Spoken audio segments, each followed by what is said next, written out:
예, 할렐루야 샬롬 하고 인사합니다. 할렐루야 샬롬 샬롬 샬롬 샬롬 샬롬. 하나님 사랑합니다. 여러분 주 안에서 사랑합니다. 사사기 5장 말씀이죠. 1절에서 18절 중심으로 함께 은혜를 나눕니다. 2002년 월드컵 대회 때 한국 국가대표팀이 치른 게임들 아직도 잘 돌려보시는 분들이 계시더라고요. 경기 자체도 정말 신나고 박진감이 있었지만 예선전을 거쳐서 16강, 8강을 치르면서 강팀들을 하나하나 물리칠 때마다 온 국민들이 하나가 되었죠. 환호하는 모습, 새벽에 밤중에 아파트가 들썩들썩했던 기억 저도 지금도 아주 선명하게 기억이 납니다. 감기로 인해서 제가 목이 많이 잠겼습니다. 특히 이탈리아 팀과 16강전에서 싸울 때 1점 차로 지고 있다 설경 선수가 동점골을 터뜨리고 연장전에서 안정환 선수가 역전골을 터뜨린 아주 그 기억이 얼마나 전율로 왔었는지 저도 울고 환호하고 했던 기억이 나요. 정말 막 그냥 옆 사람들 끌어안고 껑충껑충 뛰고 울고 환호하고 했었죠. 이게 민족이구나 하는 생각을 저도 했습니다. 더구나 해외에서 이런 모습을 보는 그러한 우리 교포들 얼마나 기가 막히게 마음에 뜨거운 용솟음이 있었을까 싶습니다. 지금으로부터 거의 2002년이니까 20여 년 전 일이죠. 21년 정도 됐습니다. 어떤 일로 이래서 최근에 이렇게 기쁘고 흥분되고 환호성을 지른 적이 과연 있었을까 돌아보면 없는 것 같아요. 저도 그렇습니다. 믿는 자들은 크게 기뻐할 뿐만 아니라 하나님께 감사와 찬양을 드렸죠. 출애굽기 15장에 모세와 이스라엘 자손들이 추격하던 애굽의 군대가 홍해에 수장되는 것을 보면서 구원을 베푸신 하나님을 찬양했어요. 본문에 보니 드보라와 바락이 하나님께 찬양을 드립니다. 그들이 싸운 전쟁은 그들의 힘으로는 도저히 이길 수 없는 전쟁이었는데 하나님의 간섭하심으로 극적인 승리를 거둘 수 있었죠. 지금은 어떤 싸움을 여러분들 싸우고 계십니까? 영적인 전쟁이 항상 있어요. 크고 작게. 힘에 부치십니까? 그만두시고 싶으십니까? 이럴 때 우리는 과연 어찌해야 하오리까? 믿음의 주에 온전케 하신 예수만 바라보자. 제가 오늘 국민일보 신문을 잠깐 보았는데 아들이 마약으로 인하여서 그 마약을 끊게 해달라고 기도하던 아버지가 성령을 받고 내 아들은 내가 책임질 테니 너는 다른 사람들의 아이들, 마약에 빠져있는 아이들을 내가 건져라 이런 말씀을 듣고 성령의 음성을 듣고 엉엉 울었다라는 평생을 신앙생활을 하면서도 성령의 체험을 못해가지고 그 메마른 신앙생활을 하다가 하나님의 음성을 들은 사건, 아들을 통해서 아들의 문제로 인하여서 거듭난 영적인 체험을 하신 분의 이야기를 마음으로 공감하면서 읽었습니다. 영적 싸움에서 이길 뿐만 아니라 승리의 노래를 하나님께 드릴 수 있는 성령 체험 아주 귀하죠. 성령 체험을 하신 분들은 절대로 세상으로 돌아가진 않습니다. 오랜 세월이 지나다 보면 흔들릴 수는 있지만 돌아가지는 않아요. 가나안 왕 야빈의 압제에 신음하던 이스라엘 백성이 야훼께 부르짖습니다. 늘 그렇듯이 반복이죠. 계속해서 반복을 합니다. 그 부르짖음에 대한 응답이 드보라와 바락이었죠. 드보라는 여선지자로 하나님의 말씀을 전달하며 이스라엘 백성에게 야빈의 압제에서 구원받고 그런 소망을 전했고, 바락은 용사로서 드보라가 전한 하나님의 말씀에 따라 야빈의 군대 장관 시스라와의 전쟁을 수행함으로 승리를 거두었어요. 드보라와 바락이 야빈과 전쟁에 앞장선 것처럼 보이지만 실제로는 그 전쟁을 이끄신 분은 하나님이셨죠. 여호와께서 가나안의 철병거 900대를 무용지물로 만들어버립니다. 본문에 드보라와 바락이 하나님의 말씀대로 시스라가 이끄는 군대와의 전쟁에서 승리한 후에 하나님의 은혜와 구원을 기념하며 부른 노래입니다. 사사기 4장의 이야기체는 하나님의 주권적 역사가 강조되어 있는 반면에 5장에서의 운문체는 그 출발부터 하나님의 구원의 역사에 참여하는 사람들의 행적에 집중하고 있습니다. 하나님의 구원 역사는 하나님의 사람들에 의하여 성취되어짐을 드보라의 승리의 신은 가르쳐주고 있어요. 오늘날도 마찬가지입니다. 하나님 나라 백성은 홀로 승리를 결코 누리지 않습니다. 함께 헌신하고 함께 구원의 감격을 노래해야 하죠. 하나님이 우리 교회에 이런 은혜를 주시기를 우리가 기도해야 합니다.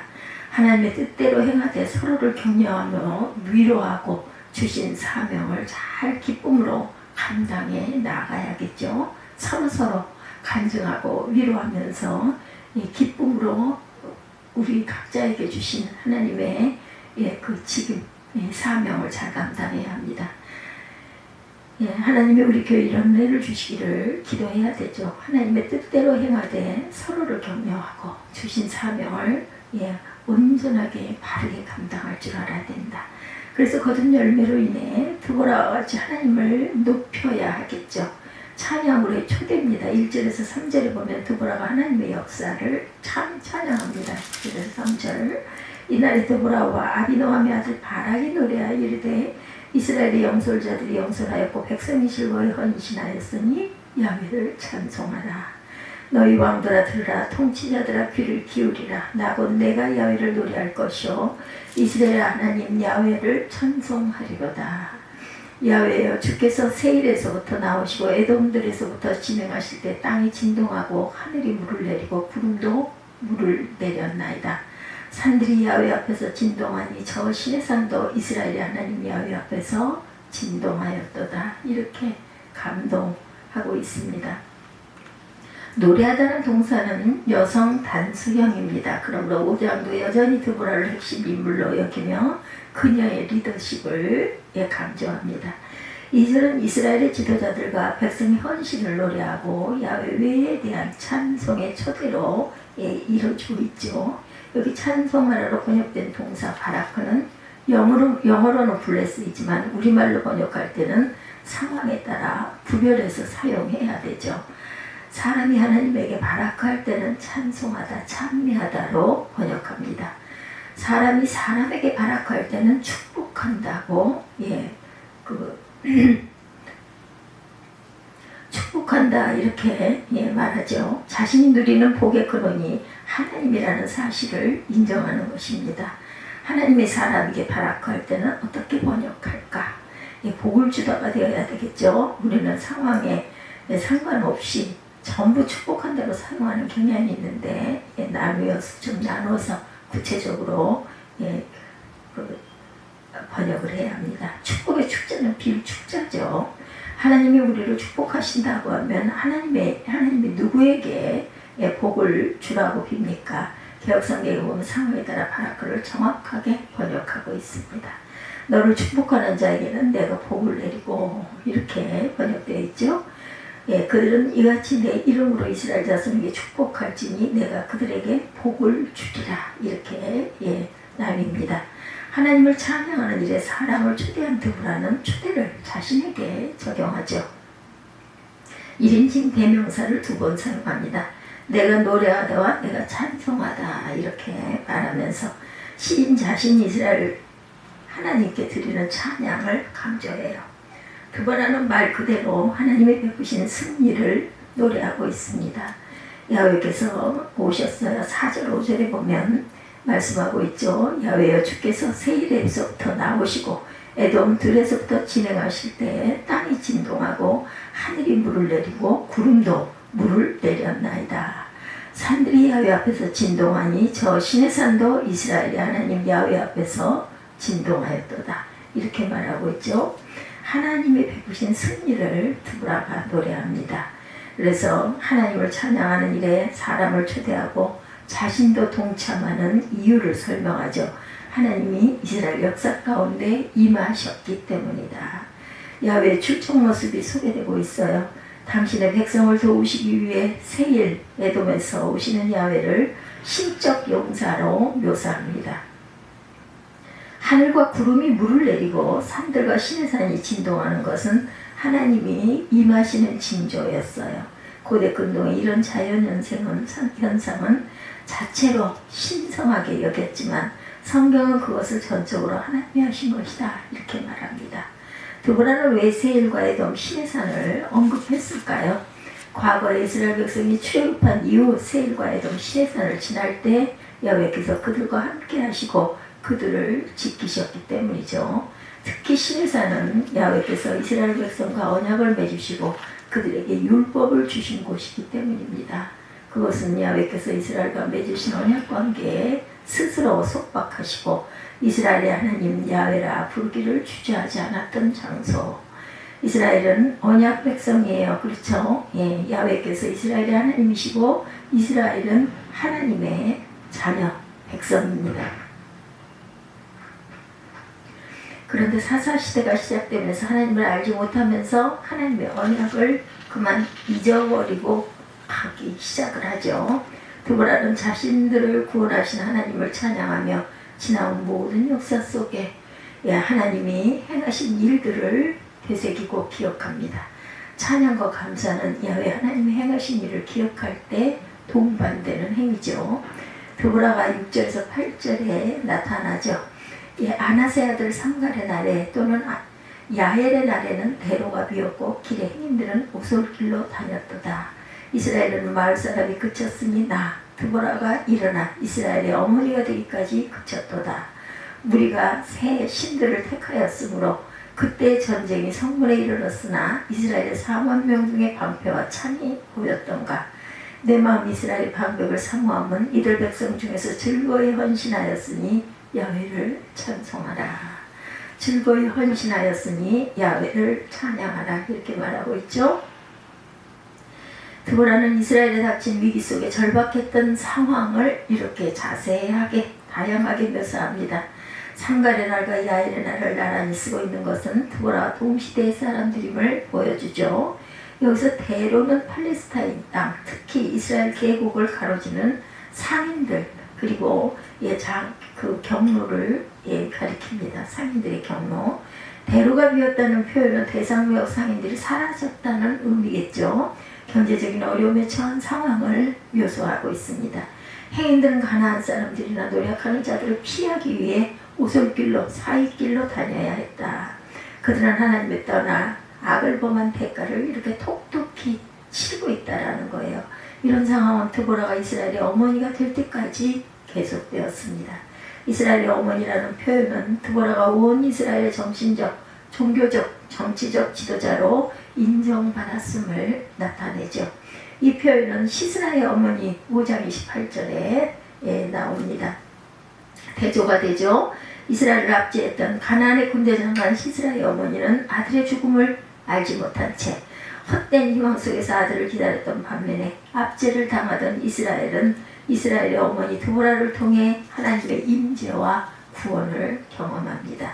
심지어 성문의 전쟁이 들이닥쳤는데도 이스라엘은 방패와 창을 들고 싸우려 하지 않을 만큼 무력한 모습을 보였어요. 그런데 하나님은 구원자를 보내셔서 대적을 물리치시고 승리를 주셨습니다. 우리는 하나님이 하시는 의로운 일을 찬송하고 하나님이 주신 승리를 얻기까지 연합해서 싸워야 되겠죠. 야훼를 찬양하라. 9절에서 11절입니다. 다시 봅니다. 활 쏘는 자들의 소리로부터 내 마음 이스라엘의 방법을 사모함은 그들의 백성 중에서 즐거이 헌신하였으니 야훼를 찬송하라. 흰 나귀를 탄 자들, 양탄 자에 앉은 자들, 길에 행하는 자들아 전파할지어다. 활 쏘는 자들의 소리로부터 멀리 떨어진 물있는 곳에서도 야훼의 공의로우신 일을 전하라. 이스라엘에서 마을 사람들을 위한 의로우신 일을 노래하라. 그때 야훼 백성이 성문에 내려갔도다. 깰지어다 깰지어다 드보라여 깰지어다 깰지어다 너는 노래할지어다 일어날지어다 바락이여 아비노함의 아들이여 내가 사로잡은 자를 끌고 갈지어다. 그때 남은 귀인과 백성이 내려왔고 야훼께서 나를 위하여 용사를 치시려고 내려오셨도다.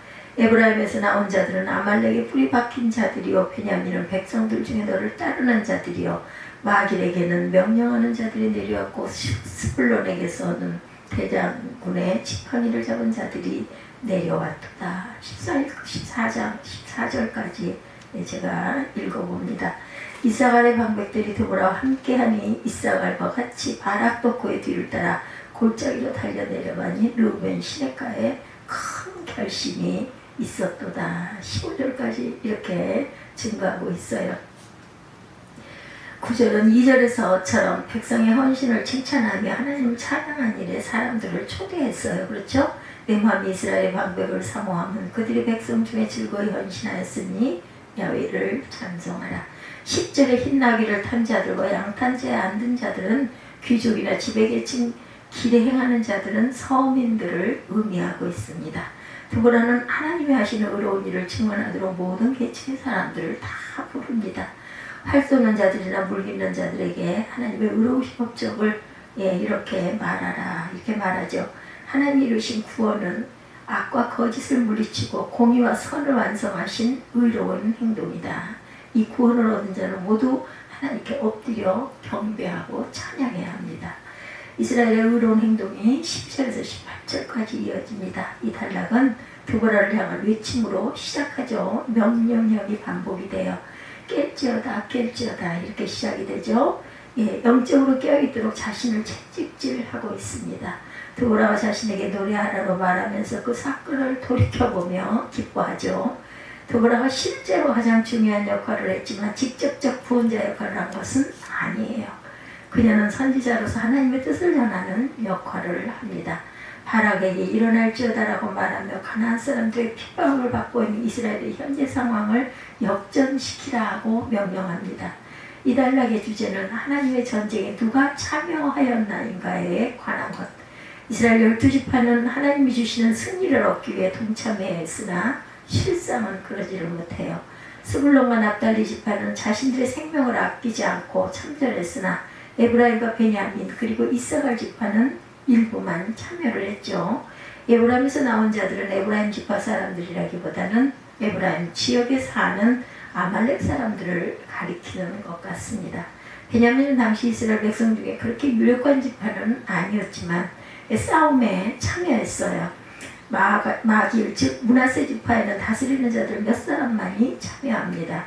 스불론에게서는 대장군의 지팡이를 잡은 자들이 참여하죠. 이사갈의 방백들이 드보라와 함께 싸우는데 그들은 강하고 담대했다. 바락도 이사갈 사람들처럼 담대하여 골짜기로 달려 내려가 싸우죠. 르우벤과 길르앗은 요단 동편에 있어서 가나안이 아닌 모압과 암몬의 위협을 받았을 거예요. 르우벤 시내가에 큰 결심이 있었다라는 표현은 르우벤이 전쟁에 참여하기로 결단했다는 의미가 아닙니다. 18절에 보면 스불론은 죽음을 무릅쓰고 목숨을 아끼지 아니하는 백성이여 납달리도 들의 높은 곳에서 그러하도다. 왕들이 와서 싸울 때 가나안 왕들이 무깃돌을 물까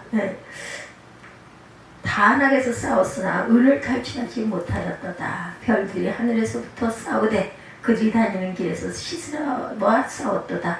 기송강은 그 무리를 표류시켰으나 이 기송강은 옛 강이라 내 영혼아 내가 힘 있는 자를 밟았도다. 그때 부마가 빨리 달리니 말굽소리가 땅을 울리도다. 이렇게 얘기하고 있습니다. 10절까지. 전쟁에 참여하라는 부름을 받았을 때 르우벤이 전쟁에 참여하기로 결단했다는 의미가 아니라 르우벤이 심각한 고민에 빠졌다. 르우벤이 부름을 받았을 때 진군 나팔 소리가 나는 것이 아니라 목자의 피리 부는 소리가 났다. 이렇게 얘기하고 있죠. 다시 말하면 우리가 꼭 싸움에 가야 하나? 요단강을 건너 서편까지 굳이 가야 할까? 지금은 우리의 양을 치는 일이 더 중요하다고 그 자리에 주저앉고 맙니다. 자기도 무언가 하겠다고 목소리를 높이다가 막상 일을 할 때는 이 핑계 저 핑계를 대면서 슬머니 뒤로 빠지는 모습을 보인 르우벤 지파는 더 이상 이스라엘 역사 속에 비중을 차지하지 못합니다. 길앗 사람들은 요단강 동편에 서는 것을 핑계로 오지 않았어요. 단지파는 배에 머무르죠. 다시 말하면 장사하느라 바빠서 귀한 싸움에 참여하지 못했다. 아셀 지파는 편안하게 사는 삶에 방해를 받지 않고자 자기들이 거처에 거합니다. 가나안 지파와의 싸움에 가장 전공을 세운 지파는 스불론과 납달리 사람들. 스불론은 사람들의 죽음을 무릅쓰고 생명을 아끼지 아니한 백성이었고 납달리도 들의 높은 곳에서 스불론처럼 열심히 싸우죠.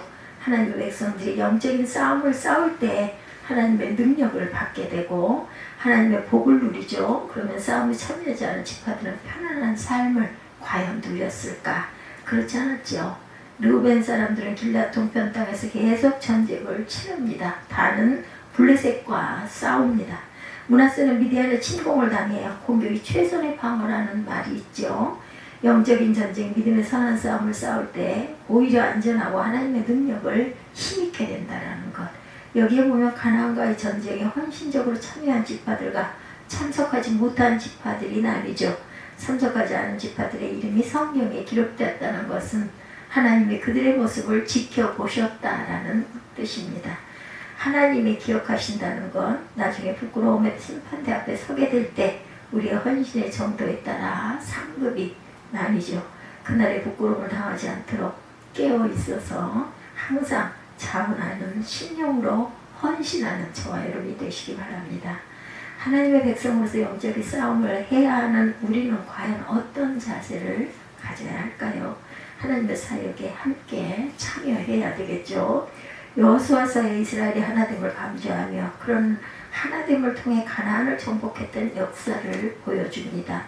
요단 동편 지파들은 이미 기업을 받았음에도 불구하고 요단강을 함께 건너 가나안 정복을 도왔으며 모든 지파는 자신들의 기업을 레위 지파들이 사용할 수 있도록 일부를 내어줌으로 하나됨을 보여주었어요. 그런데 사사기에는 지파들 사이의 갈등이 점점 심해지는 것이 나타납니다.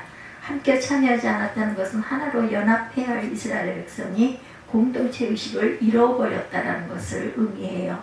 이스라엘의 온 모든 지파가 함께 싸우지 못했음에도 불구하고 승리할 수 있었던 것은 그 싸움을 누가? 하나님이 이끄셨기 때문이다.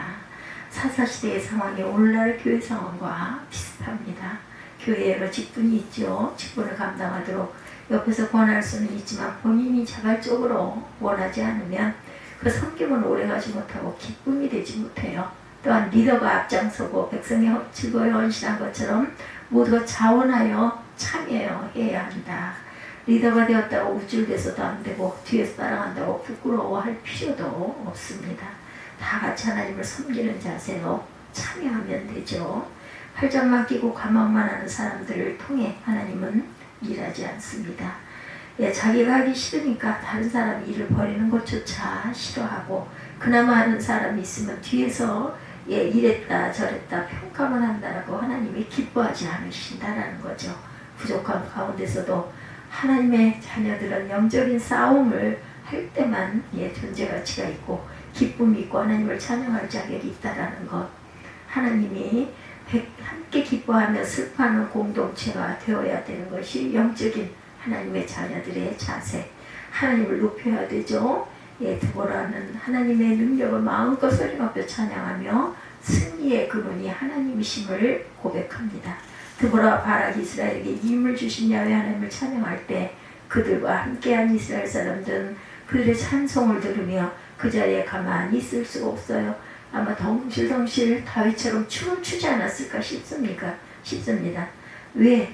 자기들 힘으로는 도저히 이길 수 없는 이스라엘 군대를 물리쳤기 때문에. 기가 막히죠. 이런 그 순간이 왔을 때, 내가 다투졌을 때, 내 목숨이 걸려 있을 때 기막힙니다. 그들은 철병거를 볼 때마다 주눅이 들고 감히 대항할 용기조차 갖지 못했는데 드보라가 전한 하나님의 말씀을 듣고 결연히 일어났을 때 시스라의 군대를 물리칠 수 있었다. 기적을 체험한 거예요. 그렇죠? 20년 동안 눌려왔던 열등감과 패배의식이 사라지고 우리도 할 수 있다는 자신감을 갖게 됐어요. 이길 수 없던 싸움에서 이겼으니 그 기쁨은 이루 말을 할 수가 없죠. 기적을 눈으로 본 거죠. 더구나 싸움에서 승리함으로 지긋지긋한 압제의 삶에 벗어나게 되었기 때문에 그 기쁨이 더욱 컸어요. 신앙생활을 한다고 모든 일이 형통하지 않습니다. 때로 고난을 통해 우리의 부족함을 깨닫게 하시죠. 우리의 교만을 깨뜨리십니다. 믿음의 지경을 넓히십니다. 우리의 영적인 싸움은 쉼이 없어요. 주님을 바라보고 영적으로 깨어 있어야 한다는 것. 기도하고 말씀 생활 충실하게 해야 합니다. 주님은 그런 자들에게 이김을 주시죠. 그들이 감격 속에 부르는 승리의 노래를 기뻐 들으십니다. 역사 속에서 하나님의 행하신 일을 기억할 수 있는 것은 하나님이 지금도 여전히 살아계셔서 함께 하시기 때문이라는 것. 하나님 나라 백성은 하나님의 행하신 일을 찬양하며 온 세상에 전해야 돼요. 드보라는 단순히 하나님의 위대하신만을 노래한 것이 아니라 하나님 이스라엘을 통하여 어떻게 역사하셨는지 찬양을 통해 재현하며 그때 가졌던 감격을 되새깁니다. 우리 2002년에 오필슨 코리아 외쳤던 그 기억을 자꾸 비디오를 돌려보듯이 그때 그 감격을 잊을 수가 없는 거죠. 우리가 드리는 이 예배 또한 수상적으로 하나님의 속성마음을 이야기하는 것이 아니라 우리의 삶을 통해 하나님이 구체적으로 역사하신 것을 돌아보며 감사할 수 있어야 돼요. 사사기를 통해 이 아침 말씀하는 것은 우리도 한번 드보라와 바락과 이스라엘 백성들이 가졌던 감격을 가져보라는 것이죠. 하나님의 역사를 삶 속에서 경험하며 하나님의 놀라운 사랑을 온몸으로 느껴보라는 것이죠. 우리가 온 정성을 쏟아부었던 그 어떤 것보다 주님을 알고 삶 속에 경험한 주님을 나누고 전하는 것이 가장 복된 일이라는 것을 깨달으라는 것입니다. 오늘 말씀을 의지해서 순종하는 헌신자들에게 하나님께서 문제를 극복하게 하시고 열매를 거두게 하신다라는 것. 그리고 주님을 경험하시는 뜨거운 마음을 가지고 주님의 하신 일을 담대하게 전하기를 바랍니다. 하나님이 위기의 시대에 사사를 세우셨듯이 우리를 위해 오늘도 궁극적으로 사사로 예수 그리스도를 세우셨어요. 그가 우리의 죄와 사망과 권세에서 구원하여 주시고 이 땅 가운데 함께 하시고 성령의 능력으로 모든 것을 가능하게 하신다는 것. 예수 그리스도께서 삶 전체를 예수 그리스도께 맡기며 아름다운 헌신의 열매를 맺고 드보라와 같이 감격의 찬송을 드리시기를 주님의 이름으로 축복합니다. 기도하시겠습니다.